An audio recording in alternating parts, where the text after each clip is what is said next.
오늘은 자기 부인과 십자가라고 하는 제목을 가지고 함께 말씀 나눕니다. 예수님은 자기의 죽음과 이 부활에 대해서 제자들에게 비로소 이제 말씀을 하기 시작하셨어요. 그런데 베드로가 이 소리를 듣고는 예수님을 따로 붙들어서 이야기하면서 대들었다. 이렇게 오늘 본문은 이야기를 하고 있죠. 그런데 여기서 따로 붙들었다라고 하는 이 표현은요, 그냥 예수님한테 가까이 가서 이렇게 친절하게 이렇게 했다라는 표현이 아니라 자기 곁으로 끌고 왔다, 이런 의미거든요. 쉽게 말하지, 그리고 대들었다라고 하는 이 표현은요, 비난하다, 꾸짖다, 견책하다, 이런 의미를 가지고 있어요. 그러니까 지금 이 베드로가 예수님을 따로 붙들어서 대들었다라고 하는 이 표현은요, 그냥 단순히 예수님께 조용히 찾아가서 겸손한 태도로 예수님, 그러시면 안 됩니다, 이렇게 얘기한 게 아니라 거의 예수님 멱살 잡듯이 끌고 와가지고 절대 안 된다, 무슨 소리를 하시는 거냐 이러면서 대놓고 예수님을 꾸짖었다라는 이야기를 하고 있는 겁니다. 그런데요, 우리가 이 본문 앞에서 베드로의 모습을 살펴보면 예수님을 향해서 뭐라고 이야기를 하냐면 하나님의 아들이십니다 라고 고백을 하면서 그렇게 예수님께 칭찬도 받고 권세도 부여받는 그런 모습을 우리는 베드로를 통해서 보았어요. 어쩌면 그래서 다른 제자들보다 자신이 더 특별하다는 생각을 했을지도 모르겠어요. 그래서 앞뒤 분간 못하고 교만이 하늘을 뚫고 올라가서 예수님을 그렇게 따로 불러다가 그렇게 꾸짖는 그런 모습까지 보이게 되죠. 거의 실성한 거나 다름없습니다. 그러니까 이제 예수님께서는 이 베드로를 향해서 이 사탄아 이렇게 부르시면서 그에게 꾸짖으시죠. 물론 그렇다고 해서요, 예수님이 자기를 대하는 태도가 너무 거만하고 못돼서 그것 때문에 기분이 나빠가지고 화를 내신 건 절대로 아닙니다. 오히려 그 베드로의 마음속에 있는 것이 무엇인지를 이 예수님께서는 아셨기 때문에 그런 것이죠. 이 당시 유대인들은요, 메시아가 나타난다라고 하는 것은 어떤 의미를 가지고 있느냐? 메시아가 나타난다면 지금의 이 압제로부터, 이 억압으로부터 이 이방 나라들을 다 멸하고 이스라엘을 구원해 줄 그런 대단한 왕으로서 올 것이다 라고 그들은 생각하고 있었어요. 그렇게 함으로 이스라엘이 다윗 왕 시절처럼 굉장히 평화롭고 강한 나라를 만들어 줄 거라고 그렇게 착각에 빠져 있었죠. 그러다 보니까 아마 베드로 역시도 이 메시아이신 예수님이 이 땅에 오셨는데 그러면 이제 이 예수님께서 왕 자리에 오르시겠구나, 왕이 되시겠구나, 이 모든 기득권들을 부수고 헤롯과 로마 이런 것들을 다 부서뜨리고 혁명을 일으켜서 예수님께서 이 이스라엘을 다스리는 왕이 되시겠구나, 이런 생각을 그도 했던 거죠. 그러니까 그러면 예수님이 왕이 되신다고 한다면 우리 이 12명 이 사도들은 분명히 한 자리씩 예수님이 주시겠지라고 그들은 생각했을 겁니다. 베드로 역시도 그런 생각 때문에 예수님께 그렇게 대들었던 거죠. 예수님께서 갑자기 그 종교 지도자들, 기득권들 손에 죽을 거라고 이야기를 하니까 베드로는 모든 소망이 사라지는 것처럼 들렸을 거예요. 아니, 거사도 치르기 전에 죽으시다니 말도 안 되는 얘기다, 이렇게 생각을 했을 겁니다. 그래서 베드로는 예수님을 꾸짖으면서까지라도 그걸 막으려고 했었던 거죠. 이런 베드로의 모습을 보시고 예수님께서는 또 뭐라고 이야기를 하냐면 누구든지 나를 따라오려거든 자기를 부인하고 자기 십자가를 지고 따라와야 한다, 이런 얘기를 하셨습니다. 자기를 부인한다라는 말은요, 원어로 볼 때 자기 것이 아니다, 거절하다, 포기하다, 이런 뜻을 가지고 있어요. 그러니까 자기 자신을 자기의 것으로 여기지 않는다라는 말이죠. 자신의 생각, 판단, 자기의 소유, 경험과 자기의 지식들, 모든 것들을 다 내려놓아야 한다라는 이야기를 하고 있는 것입니다. 그런데요, 내려놓는 것에서 끝나지가 않고요, 해야 되는 것이 무엇이냐? 바로 십자가를 져야 한다라고 예수님께서는 또 말씀하십니다. 이 십자가를 진다라고 하는 것은요, 고난을 의미하고 죽음을 의미하는 거예요. 주를 따르는 길이 결코 평탄하거나 즐겁기만 한 게 아니라는 거죠. 죽음을 각오해야 할 만큼 굉장히 힘든 일이라고 이야기하고 있는 것입니다. 예수님이 26절과 27절에서도 나를 위해 목숨을 걸어라, 온 세상을 다 얻더라도 목숨을 잃는다면 그게 무슨 소용이 있겠냐, 나를 위해서 목숨을 건다면 목숨을 되찾게 될 것이다, 이런 얘기를 예수님께서 하시죠. 그리고 그 이후에 뭐라고 얘기를 하시냐면 또 예수님께서 이 천사들을 거느리고 다시 오실 때에 너희들이 행한 그 행함대로 보상해 주실 것이다, 이렇게 얘기를 하고요. 너희 제자들 중에 내가 왕권을 가지고 오는 것을 볼 자들도 있다라고 이야기를 해요. 그런데 이 28절에 이 내가 왕권을 가지고 오는 것을 볼 사람도 있다라고 하는 이 표현이요, 상당히 좀 어려운 부분이긴 하지만 이 왕권이라고 하는 이 단어가요, 마태가 수도 없이 이야기했던 하나님의 나라, 그것을 이야기하거든요, 원어상으로. 다시 말해서 예수님이 하나님의 나라를 가지고 오는 것을 볼 것이다 라는 뜻이에요. 그런데 여기서 이 본다라는 표현은요, 원어상 경험하다, 알다, 이런 의미를 가지고 있어요. 우리의 영어에 see라고 하는 단어가 있죠. 이 see라는 단어가 단지 그냥 눈으로만 보는 걸 이야기하는 게 아니라 understand, 이해하다, 그리고 깨닫다의 의미를 가지고 있는 것처럼 이 원어도 마찬가지의 그런 의미를 가지고 있어요. 그래서 실제로 이 말은 예수님이 실제로 그 하나님의 왕권을 가지고 이 땅에 오는 것을 눈으로 보게 될 것이다, 이런 얘기가 아니라 하나님 나라가 예수님을 통해서 오는 것을 너희들이 깨닫게 될 것이다 라는 이야기를 예수님께서 하고 계신 것입니다. 그리고 여기서 자기 부인이라고 하는 것에 대해서 죄송해요.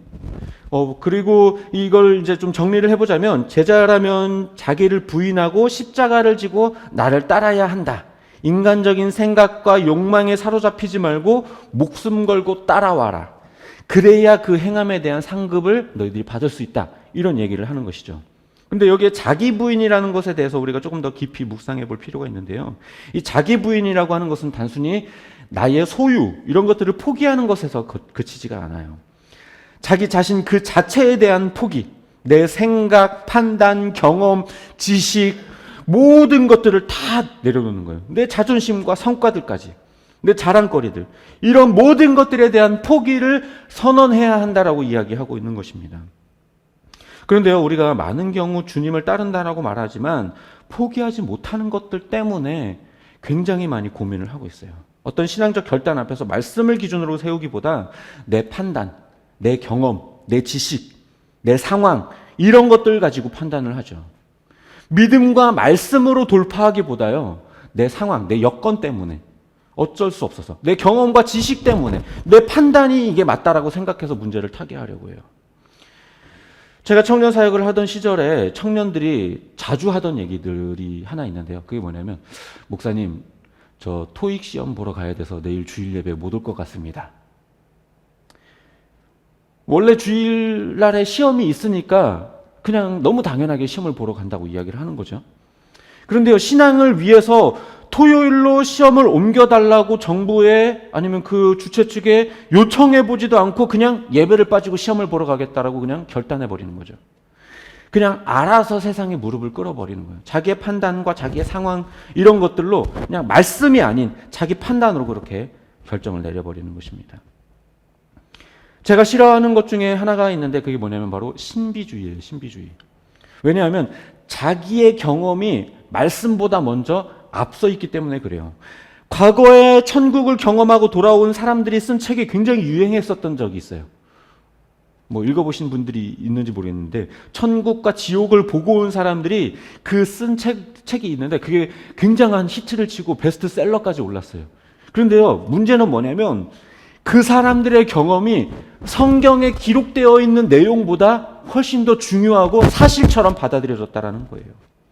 그게 진리처럼 여겨졌어요. 내가 기도해보니, 내가 경험해보니 영적 체험이 실제더라. 신령한 꿈을 꿨다. 환상 속에 내가 천국을 봤다. 이것이 그냥 진리로 받아들여지는 거죠. 실제로 자기의 그 오감적인 체험이 없었던 일은 아니니까 그것이 100%로 그냥 진리로 받아들여 버리는 거예요. 그게 사탄이 준 환상인지 하나님이 주신 건지에 대한 검증도 없이 말입니다. 기도해보니 팔이 떨리고 방언이 터지더라. 은사자가 기도해줬더니 내 썩은 이가 금리로 바뀌더라. 실제로 내가 경험했고 내가 봤다 라고 이야기를 하는 거죠. 근데 이게 어떻게 거짓말이라고 말할 수 있겠냐라는 거죠. 네, 그 사람들이 실제로 경험해보지 않은, 없는 이야기를 지어내는 건 절대 아니에요. 근데 문제는 그것을 말씀 안에서 재해석해내고 내가 해보니까 그냥 맞더라 하고 그냥 자기 경험을 신뢰하고 그냥 그렇게 빠져버리는 거예요. 말씀에서 재해석하지 않고. 김기동 목사라고 하는 이단이 있습니다. 이 사람이 처음부터 이단이 된 게 아니에요.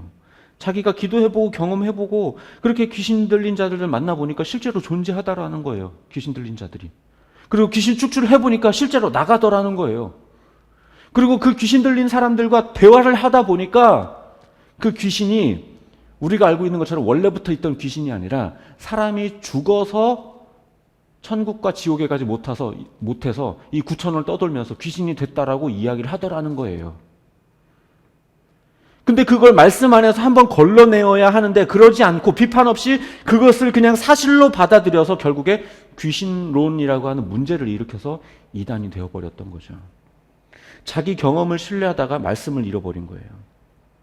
이단에 빠지는 사람들도요, 바보 멍청이라서 빠지는 게 아니에요. 들어보니 다 맞는 말만 하더라 라는 거예요.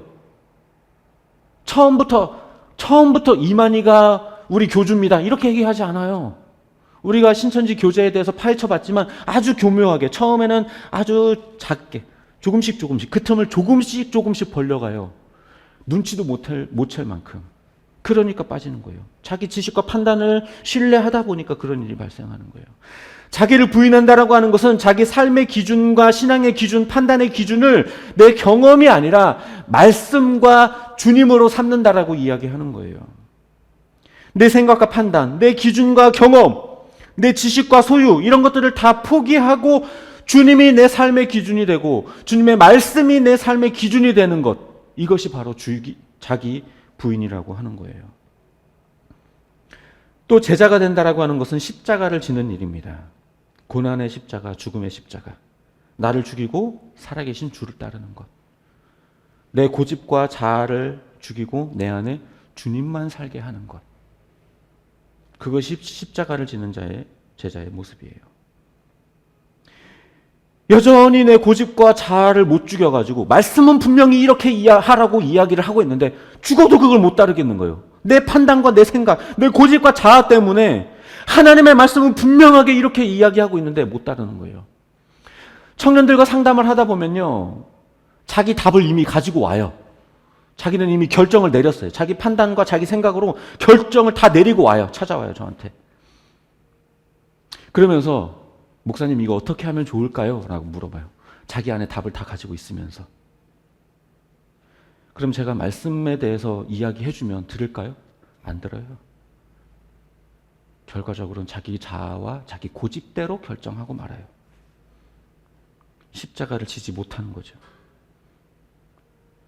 그러니까 결국 자기를 부인하고 십자가를 진다라고 하는 것은 같은 의미를 가지고 있는 거예요. 나를 포기하는 것, 내 판단을 신뢰하지 않는 것, 내 자아를 죽이고 주님께 순복하는 것. 전에도 말씀드렸지만 제자는 아니지만 적어도 나는 불신자는 아니야. 그 사이 어딘가에 나는 있어. 죄송하지만 그런 건 없어요. 제자가 아니면 그냥 불신자예요. 나는 십자가를 지지는 않았지만 그래도 예수님을 따르고는 있어. 그런 건 없어요. 십자가를 지지 않고 예수님을 따르는 방법은 없어요. 예수님을 따르려면 십자가를 져야 돼요. 십자가를 지지 않고 예수님을 따르는 방법은 없어요. 제자가 아니면 그냥 다 불신자예요. 결과적으로 주를 믿는다라고 말한다면 그 사람은 다 제자여야만 해요. 주님의 제자예요. 결과적으로 우리가 예수님을 믿는다라고 말한다면 우리는 다 자기를 부인하고 십자가를 져야 돼요. 내 자아를 내려놓고 내 고집을 내려놓고 내 판단과 생각을 내려놓고 주님이 말씀하시는 바대로 따라가는 것, 그게 그리스도인의 모습이고 그게 제자의 모습이에요.